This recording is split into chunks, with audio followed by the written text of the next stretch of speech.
Just north of Hollywood North, in the downtown center of Kamloops, British Columbia, specifically here on Victoria Street, is the Paramount Theatre, home to the Kamloops Film Society and annual Kamloops Short Film Festival. The festival, also known as Kiss Fest, runs during the larger Kamloops Film Festival and features locally produced productions of films that can run no longer than 5 minutes.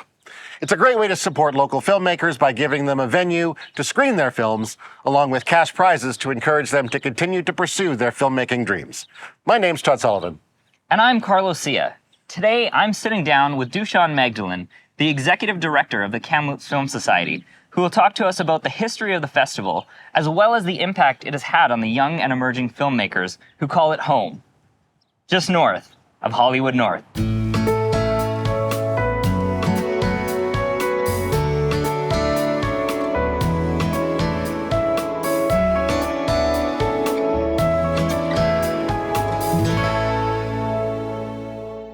So thanks for joining us here, Dushan.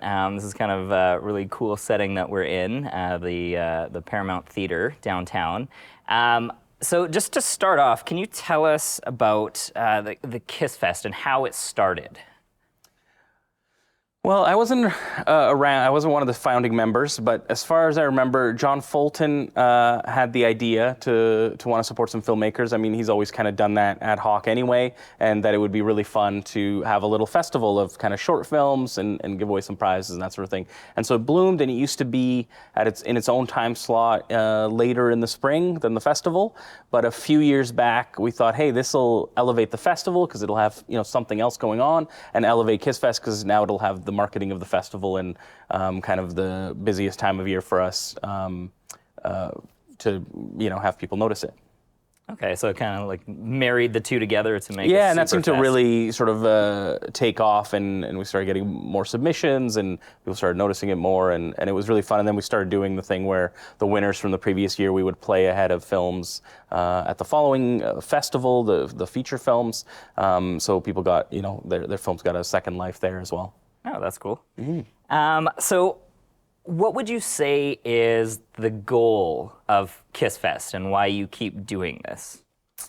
To find the next great filmmaker and have them be indebted to us, so then they give us their film. No, I think it's just really I know for myself, because I used to participate in Kiss Fest, before I couldn't win prizes anymore because I was too involved, and then my laziness took over. But I think it's really that impetus to do something, and it's going to be shown on the big screen. So regardless of where it lands, and plus you got a chance to win a prize and maybe some money. And often the prize money was more than I had spent on the film, so it definitely could pay for the next one. And I think that's the case for a lot of people, where it just gives them something. They want to work on something. They have all these ideas, but sometimes it's hard to go, where are these other festivals? Where are shorts festivals in the world? How do I submit? Well, here it's very straightforward. You probably know some of the people involved. And so I think it gives people that sort of, creative kick in the butt to get out there and make it and submit it and maybe win something. Yeah, some motivation that it's going to go further than their computer screens, right? Yeah, well, and it's always surprising, too, how talented people in the TNRD are. Every year, I'm surprised by how awesome the films are. And, you get a gamut. You get some kids, we used to have this kid, would do claymation every year, and it was awesome. And you get some awesome, excellent documentaries about some, niche subject matters that maybe you wouldn't have thought about if they didn't show it, and then some cool narrative ones. People dabble in horror or whatever, comedy, and it's a lot of fun. And you guys, it's neat. I've been to a couple of the film fest, the short film fest, and you guys are very inclusive in the sense of if somebody submits something that doesn't fit within the guidelines, sometimes you will still recognize it. I remember there was one last year where I think somebody basically did some animation that was really cool over top of sound from a previous movie, and I think that's not really allowed, but you guys rolled with it and still showcase that, which is still some really cool talent to see. So has there been any other films like that you've come across that don't necessarily fit the, the rules and regulation of Kiss Fest, but still were pretty amazing, and so you wanted to showcase them? Yeah, definitely. If local people are making stuff, we want to show it off, right? And they're 5-minute shorts, so we haven't hit a 2-hour Kiss Fest yet, right? When we get to that point, like we always have in our guidelines, we may not play your film. That's just in case one year it like crazy blows up and we have to make some decisions. Because on one hand, we want it to be a celebration of the filmmakers, but on the other, we want it to be an enjoyable experience for people coming to watch as well. And so yeah, there used to be like Joy Factory used to be a sponsor of the festival, and they would also often submit, and so obviously, they couldn't compete, but we still wanted to show off their stuff because it always had some wit and humor behind it, and they would do that sort of thing. But yeah, the filmmaker from last year that made that one, it was the Lego shootout or something like that, and it was Django Unchained, but done with Lego, and it was, the animation was amazing. He argued that it was sort of parody, but I'm like, well, you're just doing the scene with Lego, so maybe. He could be right on it, but yeah, we still wanted to reward it with a jury award because he did a great job. Yeah, it was pretty amazing, and there are some very talented people locally for sure. What's your favorite part of the Kiss Fest? I think, just seeing the films, especially I always, even when I used to submit, it used to be a lot of sort of documentary type films from adults, and then it was like the kids and me, which arguably maybe I was a kid at that time, but it was the kids and me that were doing narrative, and I always tend to lean towards narrative, although it's nice to find out about something through a documentary or just a little sort of time capsule of something. I always think it's fun because and kids will do some wacky stuff story-wise, that sort of thing. That's always my favorite part, is seeing what sort of young people are up to.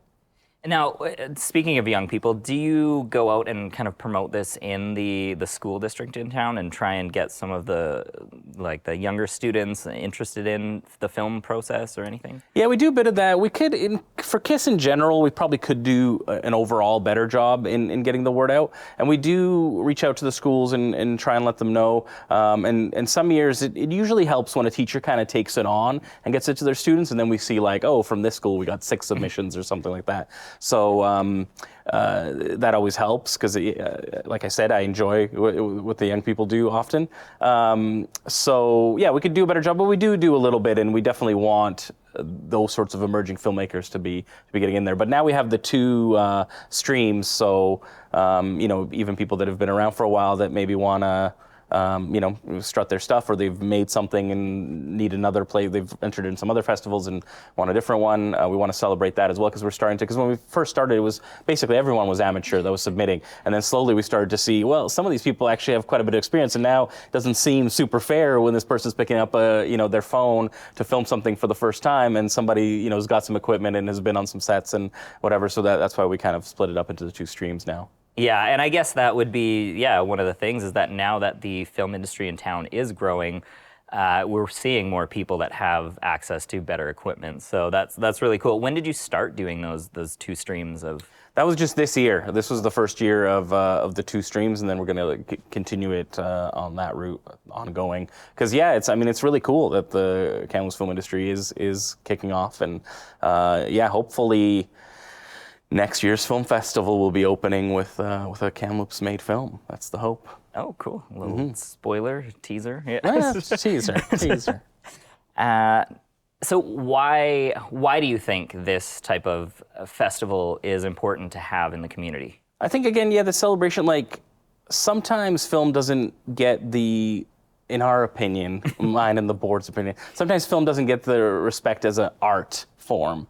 It's seen more as an entertainment source. And I think seeing what local people can do, and it's definitely a bit more artistic because they're taking some risks, they're doing some avant-garde stuff and that sort of thing. You really see the art form at play. And also I think it's one, that entertainment piece, people are seeing the art form as entertainment, but also the celebration of the artists themselves from the TNRD, getting to see their work on the big screen, getting to maybe get some prizes, again, they're going to be played in front of some feature film, so it's not just going to be people who've chosen to come see these shorts see it. Now you're going to have some, regular people just seeing it and see how it plays and how it does. And now, speaking of the TNRD, they have a prize that they do, or an award that they give as well for a film shot in the area, kind of promoting. How did that come about, the team up between Kiss Fest and the TNRD? Well, I think, as far as my understanding is, so the Thompson Nicola Film Commission, which is an arm of the TNRD, has been a sponsor of the film festival as a whole since the very beginning. And so I believe when Kiss Fest came to be, they were a little bit involved, and things kind of changed as far as how many awards, what kind of awards. And so now they do 2 awards. One is for, the TNFC award, which is for the best sort of showcase of the TNRD. And so it doesn't necessarily have to be, vistas and that sort of thing, whatever kind of shows off the area the best. And then they do another one, which I really like, which is sort of a lottery prize. So anyone that didn't get another prize gets entered in, and you can just randomly win, just being lucky. So, okay. But I think it's fun because it gives more people an opportunity to take something home, take a gaffer trophy home. So I think that's really good. But Vicky and the TNFC have been so supportive of the film festival and of Kiss Fest. So do you know if there's any other local festivals that are like Kiss Fest, or is this kind of one of a kind on its own? I think in this area it's one of a kind. I'm not 100% sure. Kelowna might have something especially out of their university. I know they do. Their university runs some sort of film festival, so they might have something like that, but not that I'm aware of. Nobody has sort of mentioned it to me. It seems fairly unique. Obviously, in other art forms, there are these types of things, whether it be visual art or theater arts or that sort of thing, there is sort of little festivals and things, and for writers or that sort of stuff. But for film, I think we're the go-to in our region anyway. Do you see, as this picks up more and more, that you might reach out to other communities to try and have some sort of rivalry or something, like have others bring into the Kamloops Film Fest? Oh, like people entering from outside from of the region? Wherever else? Potentially. I've always wanted to sort of open it a bit wider, still have a local category, but open it a bit wider. But we kind of want to see how these 2 streams, the professional versus amateur, goes for a bit, and then maybe make some decisions depending on how it's growing or where things are going.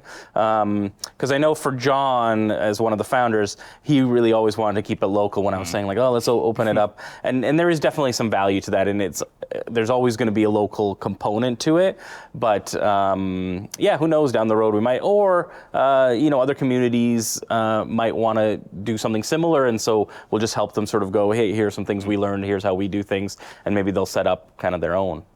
Okay. Yeah. I know you're fairly new to running this whole thing. Are there things that you've learned along the way so far that you either want to include or you've already started to do, other than the 2 different streams? Yeah, I think we're always sort of tweaking. Again, I think the big part is that marketing piece is being able to get that out there. So I think, we've learned that we need to do that, and also because we were making changes to the 2-stream model, we got information out about the festival a little bit late, I think, for filmmakers this year. So making sure that we're sort of early with it, and those timing things do matter, right? Our hope is always that filmmakers are just making films day in and day out, and they just have a bunch of them, and then the festival comes along and they're like, oh my God, I just need to purge myself of all these films. But I think, as I was alluding to earlier, I think it is that impetus. So I think when we go, hey, the festival's coming up, you've got 3 months, they sort of go, okay, I can make a movie in that time. When we go, hey, the festival's coming up, you've got 3.5 weeks, I think it makes it a little bit tougher. So making sure that we're early, so that's something we definitely learned, that we want to give filmmakers enough time to get that kick in the butt and go out there and make it. So do you know anyone who's submitted something to Kiss Fest and has gone on to work on some bigger projects that have gone out into the community or made it even bigger? Yeah, I think a lot of the filmmakers have.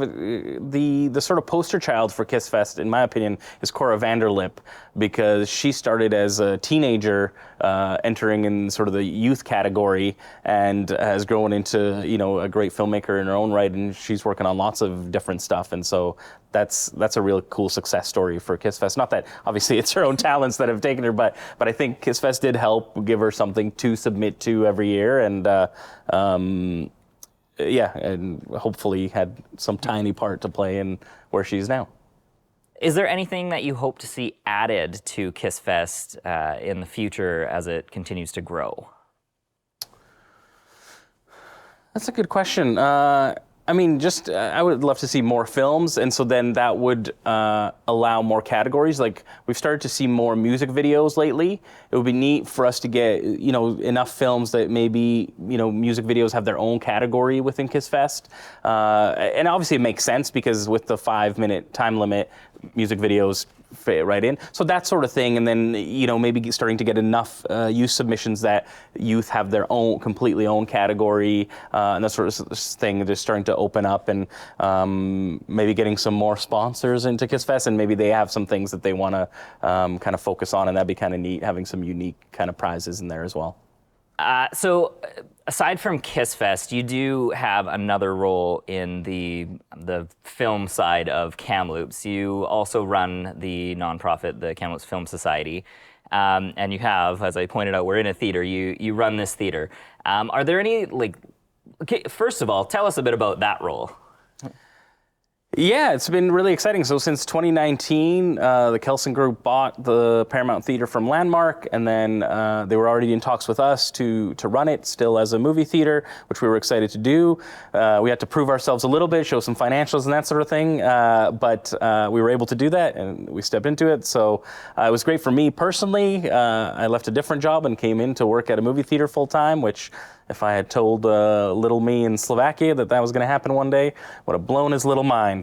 So it was very exciting. But one of our mandates as the Kamloops Film Society is supporting local filmmaking. So whenever we can, we try and do that. We've done some workshops and that sort of thing, and we want to do more of it, obviously, as COVID dissipates, hopefully. We want to do more of those sort of thing. And then we, support local films as much as we can. We've had them as part of the Kamloops Film Festival, but we've even had some sort of as regular screenings in our regular program, the biggest one being Dirt Chicks, which we ended up running for a month, which was a local film about female mountain bikers, a group of female mountain bikers that get together and do that.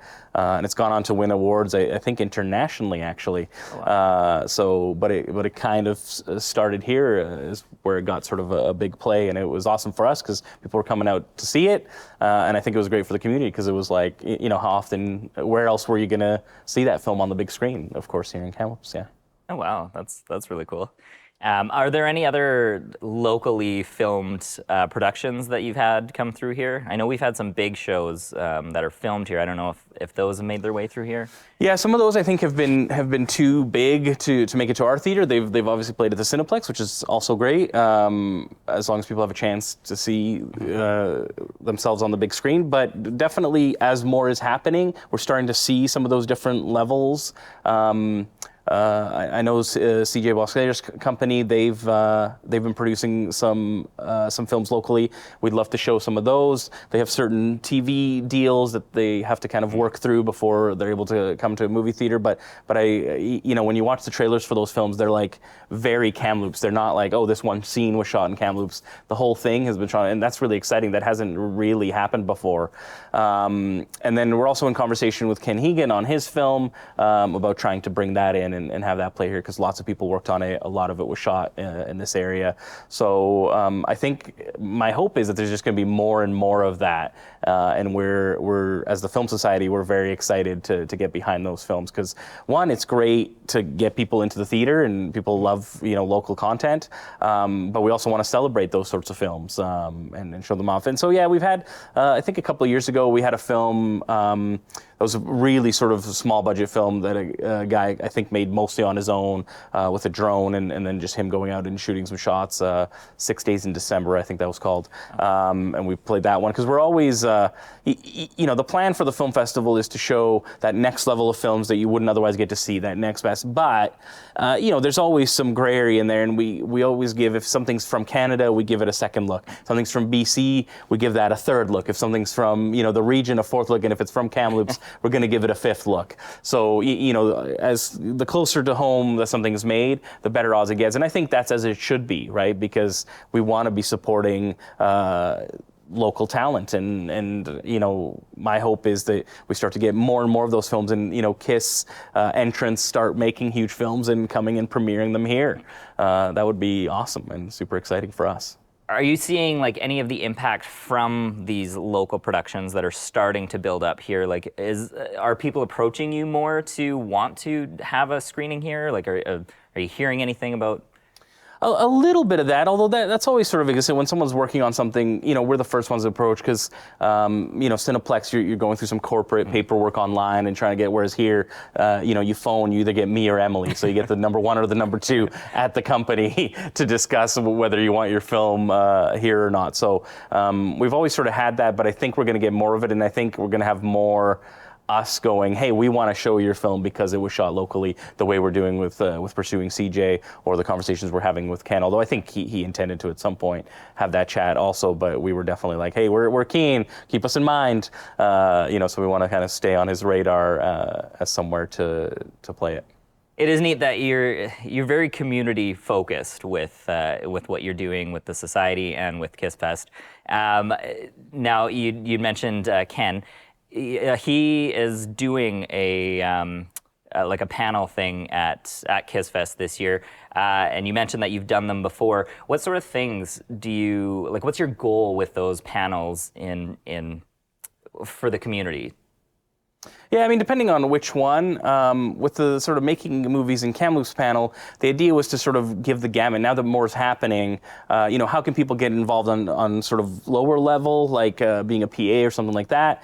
And then with Ken, it was great because he made sort of, in this area, kind of a medium-sized film, right? It wasn't super low budget comparatively to what, a lot of Kiss entrants are doing, that sort of thing. But it wasn't sort of unattainable, crazy amounts of money where you're sort of like, well, I don't know how to write grants and that amount. You're like, that seems like a conceivable number that maybe we could, and he had some great pointers about where to keep your budget to be able to have actors at a certain level through the union and that sort of thing. And so that sort of idea where you kind of give people that next step with the panel where they get information and get inspired and go, hey, I should get out there and make something, but also making it sort of realistic where they can kind of go, this is doable. Like this guy was able to do it. Yes, he's got lots of writing experience, that sort of thing, but as far as getting money together for a film, these were the steps he took, and then people can kind of figure out their own path through that, and that's the hope. Because again, we want more and more. The hope eventually, like the Film Society used to give grants for when films were being made and that sort of thing. And through COVID, through taking over the theater, and then COVID, we've sort of pulled that back. But we're hoping to relaunch that again eventually as well, because. And that'll be a very direct way of supporting filmmaking. But anytime people are making movies in this area, if we can help, we want to try. And what would some advice from, someone who runs KissFest, what would your advice be to anyone considering submitting a film, or has an inkling that maybe film is something they want to dabble in? What's some advice that you'd like to give them?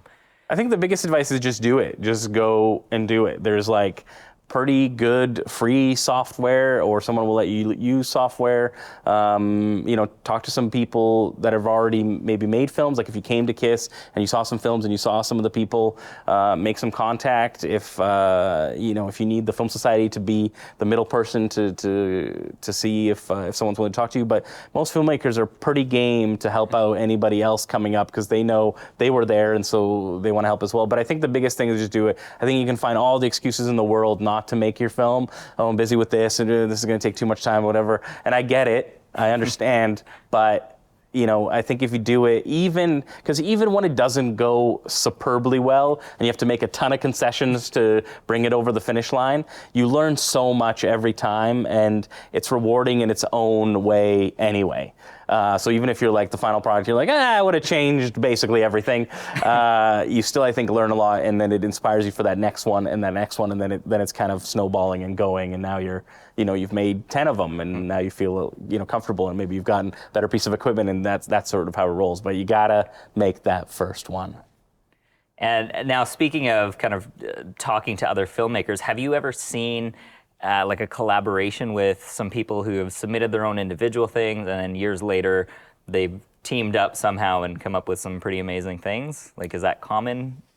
Yeah, I mean, I don't track it super closely, but you see it all the time where, different filmmakers, and then the following year, those two worked at that person was a cinematographer on their thing, that person acted in that person's thing, and I think it's great because, I mean, still the community, even though it's budding, it's still not huge. right? And so people working together a lot, I think, is great. And yeah, I think you see a ton of it, but I don't know. I haven't done an actual like, oh, this person made, this person made one by themselves, and they worked with this person, and they, and then some sort of weird deformed family tree of who's worked together and not. But just anecdotally, I see it a ton. Yeah, and it's great. I think it's awesome when people can feed off each other, and also sometimes finding crew, because actors is usually easier to find because everybody wants to be in front of the camera, but sometimes finding crew can be really difficult. So if people can help each other out, that's also awesome, just because you suddenly actually have someone doing sound, and you have someone working the camera, so you can direct if that's what you're doing for that film or whatever. It opens it up a bit. I know some of the stuff I've made, when I'm holding the camera and the mic and trying to direct, it's a lot more difficult than when I get to just direct, which was fairly rare, but happens sometimes. So if somebody is watching this right now and they're really keen on putting something together, what would you recommend their first step be? Do you have something on your website that they could go look at?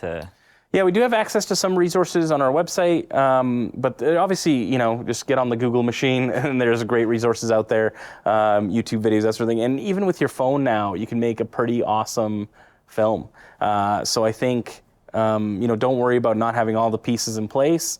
Just, you've got that idea, it's in the back of your mind, sort of gnawing away, let it out into the world to see what happens. Awesome. Well, thank you so much, Dusan, for sitting down with me and answering all my questions.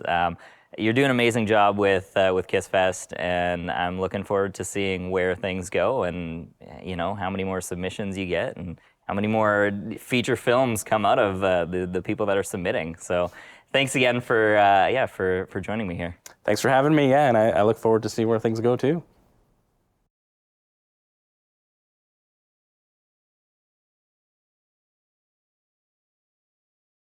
Keeping it rocking. So in the amateur stream, the Golden Gaffer goes to Creative Crisis from Axel Hansen. Congratulations.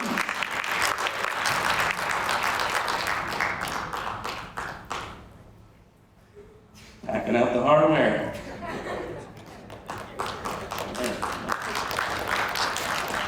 Excellent. So we are here at the KISS Film Festival, and we are talking to Axel Hansen, who just cleaned house today. You came away with 3 awards for your short film that you submitted today. First of all, maybe tell us a little bit about your film. Okay, well, my film, I was having trouble finding an idea, so I decided to do a film about having trouble finding an idea. So that's really what my film was about. It's pretty simple.